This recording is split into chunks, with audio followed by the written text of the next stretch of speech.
Christian from Elektron. We're here at NAMM 2018 with the Digitone. This is our 4-operator, 8-voice synthesizer, FM Synth. And we've gone a bit in a different direction with FM synthesis. We tried to make it a bit more approachable.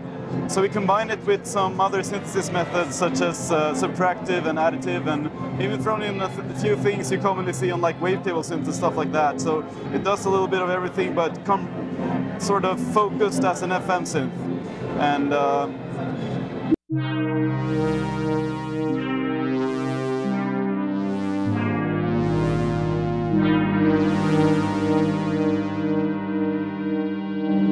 we worked a lot with the graphical user interface to always have things available, like the 8 algorithms you always keep a track of when you change them, and the 2 synth pages, you always get that with you, so you don't lose track of what you're doing. It's very user-friendly in that way. So it's not based on an old FM technology? No. Well, I mean, it certainly has some things to do with older 4-operator FM synths. Like, these algorithms are very classic, and I mean, in sort of the base of things, like the base structure, it's very similar to a typical like 90s 4-operator FM synth, but we've added and subtracted a lot of things to make it more streamlined, more focused, and some things are possible with it that you can't do with older FM synths.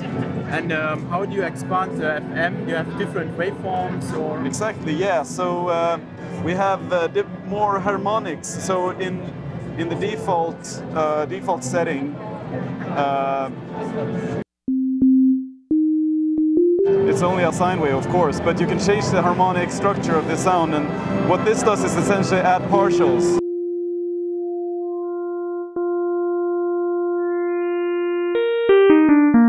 It's just the most basic of additive synthesis, so it's just adding sine waves together. And this interpolates smoothly between the different spectra, so you get a sort of wavetable feel. You can smoothly go between them. And this adds another layer. Then you can go in and add the modulation.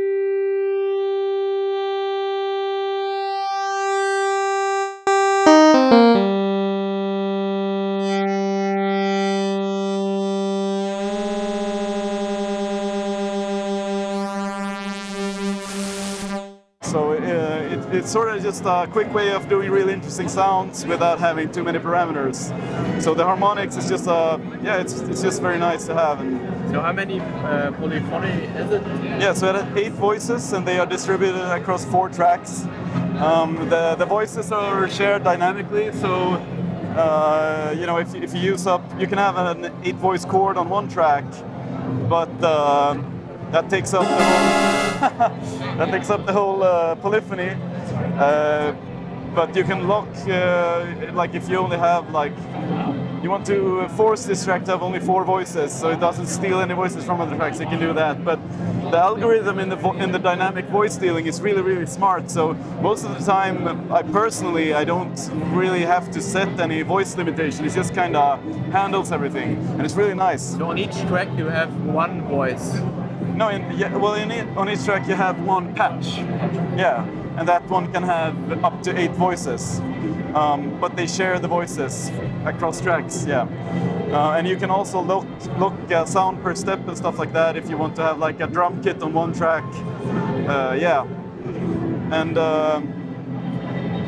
what's interesting about the FM engine is that it's not like a complete synthesizer voice like the old style FM synthesis. It's more like just a strict tone generator. So the envelopes are solely used for modulation, and what gets outputted is just a full amplitude FM tone, and that gets shaped by our multimode filter with an ADSR envelope. It has 2-pole low pass, high pass, and a ladder simulation 4-pole. We also have a second filter that is more like an EQ type thing, and this one you can use to just reduce some bass or high end, and just, you know, for a tighter mix basically. And at the end of the signal chain is a regular amplification stage, which is just an ADSR, and just for a very convenient way of shaping your dynamics. So you don't have to keep track of all the envelopes at all the times. You know, sometimes you can just, yeah. 2 LFOs to control all of these things, and it's just super. You can modulate everything. Everything. So even the algorithm, you can parameter lock per step, so you can just, you know, go crazy with it. Yeah. And has it the same features, a bit like a Digitakt? Yeah, so the sequencer is very similar to the Digitakt, except for the arpeggiator. This one is new, so it's got kind of the similar arpeggiator from Analog 4, where you have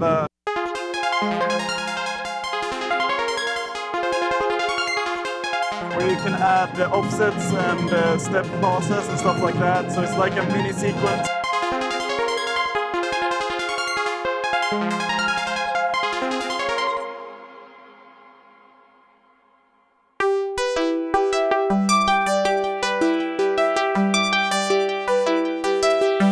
Set up like a melody in and of itself, and yeah, that's you know, something to really get in deep with, because it really extends the sequencer capabilities. Does it have the same sequence features like the Digitakt now with the MIDI? Yeah, almost, but the MIDI is more like how you interact with the synth engines. So there's a few different ways to enter notes. Either you can do it the typical Elektron way and just enter a trig and change the note value with a knob, or you can hold the trig and select the Add Notes button, and this gives you a bit kind of a keyboard interface where you can enter, for example, and then I save that chord to that trig by pressing yes, and it's now there. And this is the same feature for the MIDI tracks. You press the trig and add a chord, and it has a bit more polyphony than the Digitakt. And something that is a first for our sequencer is that it's actually polyphonic. So you can have one trig that overlaps another. And this is really useful for having like long sequences where something drifts into something else, and same thing for the MIDI sequencer, and that's really interesting. On the effect side you have... Yes, on the effects we have, from same as Digitakt, the reverb and delay, but we also have a chorus. And the chorus is completely new for this machine. It's sort of a very classic chorus that's just all around nice. And yeah, it's a little cone. Yeah, that's pretty much it for the bass functionality. Can we hear it in a little bit? Yes, yes. So let's...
the Digitone is already available, or? Yes, yeah.